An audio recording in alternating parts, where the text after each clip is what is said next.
జలదంకి మండల తెలుగు మహిళా అధ్యక్షురాలు బ్రాహ్మణకాక గ్రామానికి చెందిన మేదరమెట్ల ప్రశాంతి కుమారిపై బ్రాహ్మణకాక గ్రామానికి చెందిన వైసీపీ నాయకులు చీలమూడి మల్లారెడ్డి, వాకా శ్రీనివాసులరెడ్డి, సూదలకుంట కృష్ణారెడ్డి మూకుముడిగా కర్రలతో దాడి చేయడం జరిగిందని బాధితురాలు వాపోయింది. తీవ్రంగా గాయపడిన ప్రశాంతి కుమారిని కుటుంబ సభ్యులు కావలి ఏరియా హాస్పిటల్కు తరలించారు. మా కుటుంబంలో ఆస్తి తగాదాలు ఉన్నాయని, అవి కోర్టులో కొనసాగుతున్నాయని తెలిపారు. అయితే మా పొలంలో గడ్డిని మేము తరలిస్తూ ఉండగా వైసీపీ నాయకులు నాపై దాడి చేసి మహిళని కూడా చూడకుండా బట్టలు చింపేసి నన్ను నా కుటుంబాన్ని చంపేస్తామని బెదిరించారని బోరున విలపించేది. తెలుగుదేశం పార్టీ మండల మహిళా అధ్యక్షురాలు అయిన నన్నే దాడి చేసి గాయపరిస్తే సామాన్యుల పరిస్థితి ఏమిటి అని ఆమె ప్రశ్నించింది.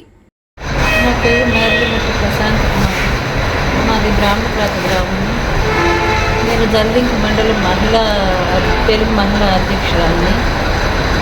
మాది పొలము, ఈ మధ్య పొలం క్రాప్ వేస్తున్నాం మేము. ఆ పంట కోసుకొని పంట ఇంటికి వచ్చింది. మళ్ళీ గడ్డి చుట్టడానికని మేము మనుషులు, ట్రాక్టరు అవి పొలంకి వెళ్ళాయి.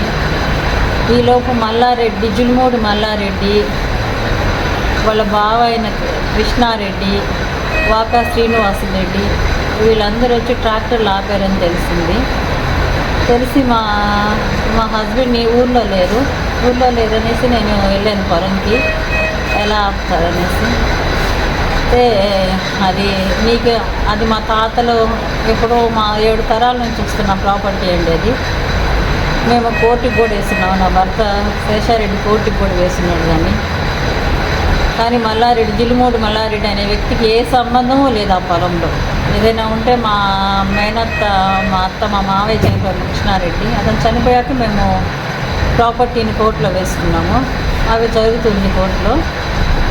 అది ఏదైనా ఉంటే మా మేనత్త శివలేలమ్మకి మాకు మధ్య ప్రాబ్లమ్స్ ఉన్నాయి, కానీ ఇంకా అసలు రెండో వ్యక్తికి సంబంధం లేదు. అది 7 తరాల నుంచి వస్తున్న ఆస్తి ప్రాపర్టీ అది మాది.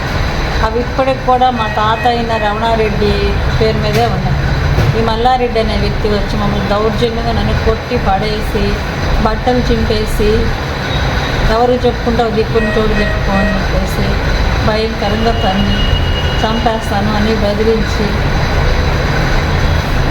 ఇట్లా అదే పొలంలో మేము క్రాప్ వేసినట్టు సాక్ష్యం ఉంది. ఎంజాయ్మెంట్ పేపర్స్ ఉన్నాయి.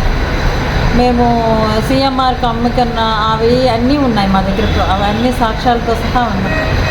అయినా కానీ దౌర్జన్యంగా వచ్చి నా మీద దాడి చేసి బట్టలు చింపేసి దారుణంగా చేశారు.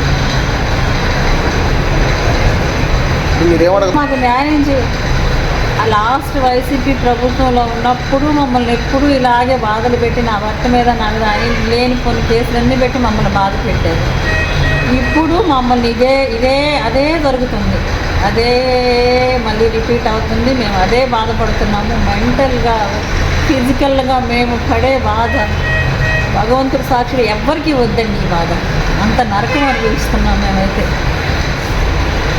నాకే ఇంత ఘోరంగా జరుగుతుంది. చిన్న కార్యకర్తలకి ఎంత ఘోరంగా జరుగుతుందో అర్థం చేసుకోండి మీరు. అన్న మా ఇంట్లోకి ఏ క్షణం ఆ మల్లారెడ్డి, ఆ కృష్ణారెడ్డి, మల్లారెడ్డి బాబా ఇంటి పక్కే తిరుగుతుంటే డోర్ కొడితే క్షణం భయంతో తలుపులు వేసుకొని బతుకుతున్నాను. సీసీ కెమెరాలు చుట్టూ పెట్టుకొని